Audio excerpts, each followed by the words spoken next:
Insta-runoff and board account do not satisfy the Condorcet criterion because I gave you an example where those three methods gave different outcomes. You can ask for a majority rule, which says, well, if a majority of the voters ranks a candidate first, they should be the winner. That's a reasonable axiom to impose, but not every system satisfies it. In fact, board account, someone can have a majority of first place votes, yet lose the election according to the point system, according to the board account. In fact, that's the reason why Condorcet, Marquis de Condorcet, did not like Borda's method and proposed his own. Then you can have strange occurrences with some methods where if you have a profile, an election, ranked election, I'm talking about ranked methods here, and you have a winner, but if you move them up on some of the ballots, you'd think they are doing better, right? They have higher scores on some of the ballots, or they've been placed higher. Well, that can actually cause them to lose. So that's a strange phenomenon called monotonicity. And all of these methods that I've mentioned, instant runoff, Borda, Condorcet, they actually all can fail monotonicity paradox.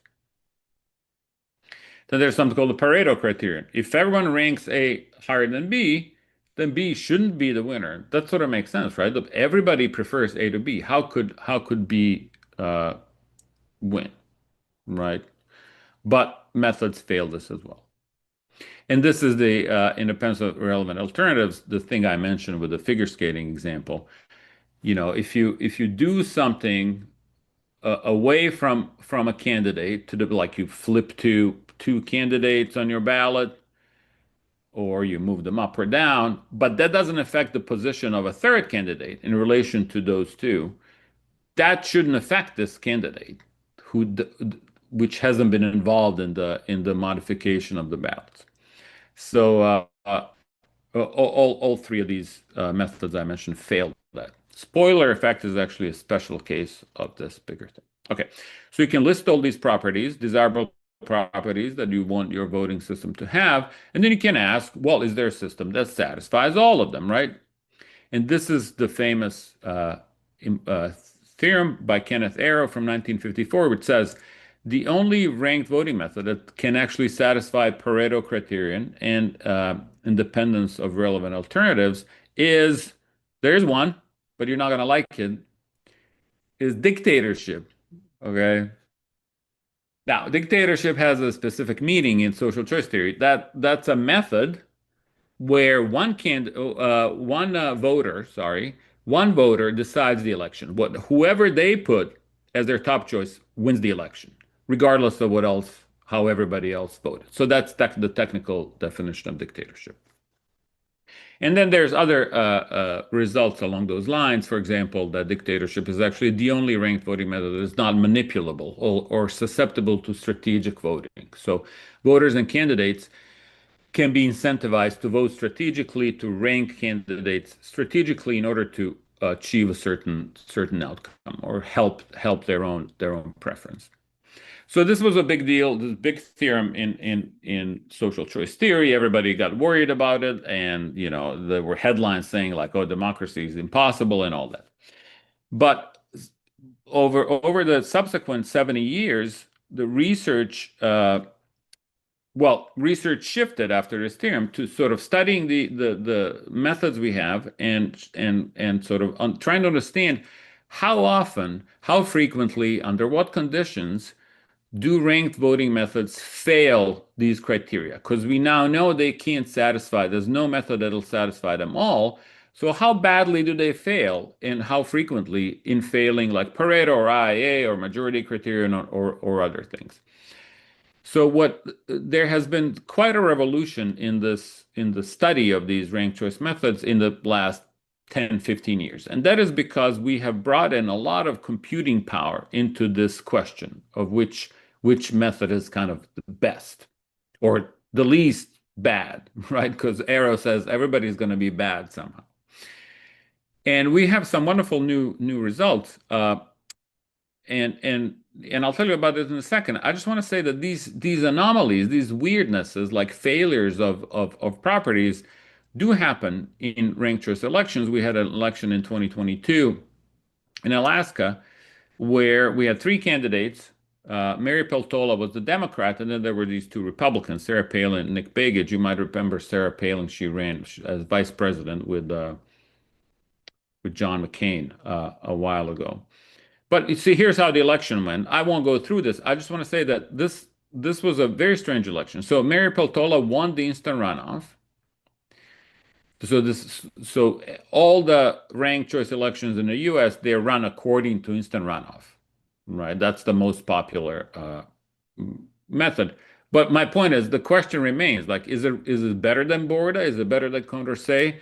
And how? Why instant runoff? It's sort of like a political thing. Like there were organizations pushing for instant runoff 30 years ago, and they just got organized and got some funding. And now when you say ranked choice voting, that's equated to instant runoff. But that's not the only way to tally, right? We could be using other methods. So this was an instant runoff election, and it exhibited all kinds of weird stuff. So, for example, Mary Peltola won the instant runoff, but Nick Begich is actually a Condorcet winner if you compare the head-to-head. Sarah Palin was a spoiler for Nick Begich. If she wasn't in the election, Nick Begich would have won. And then some other strange thing happened. For example, if about 6,000 of Sarah Palin voters, people who had Sarah Palin first, actually didn't show up to the election, she would have won. So even though you think, well, I should go and vote, put Sarah Palin as my first choice, she's my first choice, that should help her, it actually doesn't. That's something called the no-show paradox, where it's better for a candidate if a certain subgroup of voters actually stays home. But the voters who support you actually stays home. And there were a couple of other strange. It failed monotonicity too. I think with some people, if some people rated Begich lower than they did, that actually would have helped them, would have made him win. So all kinds of stuff. Usually, when one of these anomalies happens, many others happen. They're sort of tied together, and it usually happens in very, very close elections. Okay, so what I did recently with a group of researchers, we actually analyzed 2,000 ranked elections from U.S., Scotland, and Australia. So U.S. So these three countries use ranked choice voting for many of their elections.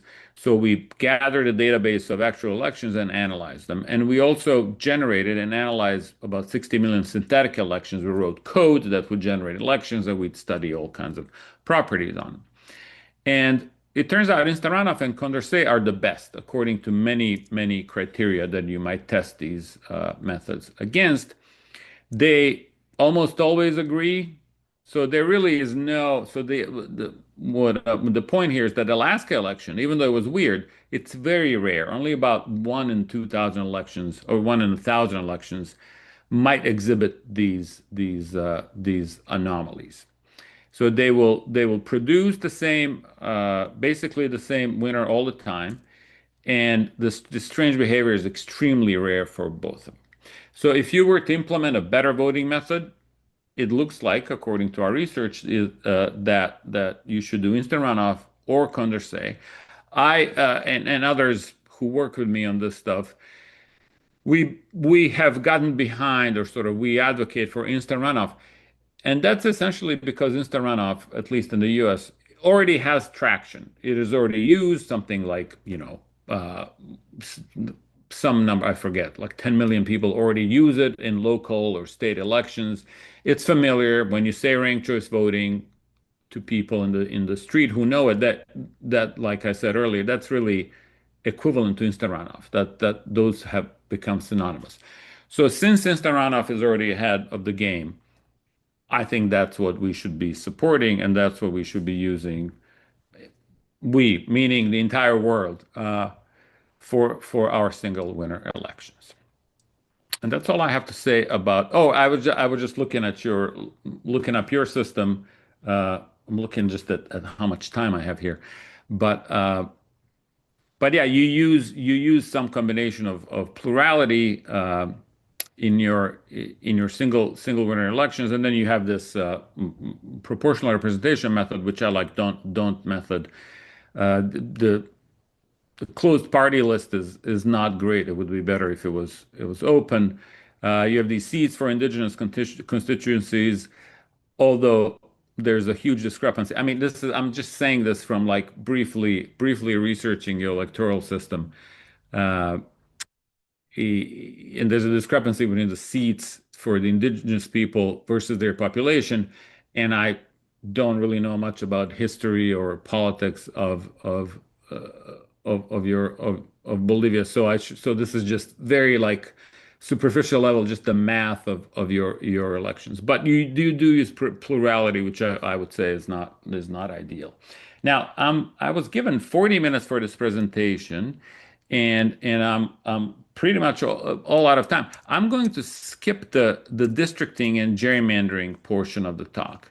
I was just going to say something about how districtizations, which you also have in your system, uh, can really affect who wins and how they win. It can really shift the balance of power. Deciding how to draw district lines really plays as much of a role as the actual people's votes in democracy. I can come back to this in the questions if you'd like, but I will leave it for now. So one quick thing I want to say is that this is kind of a fun math thing.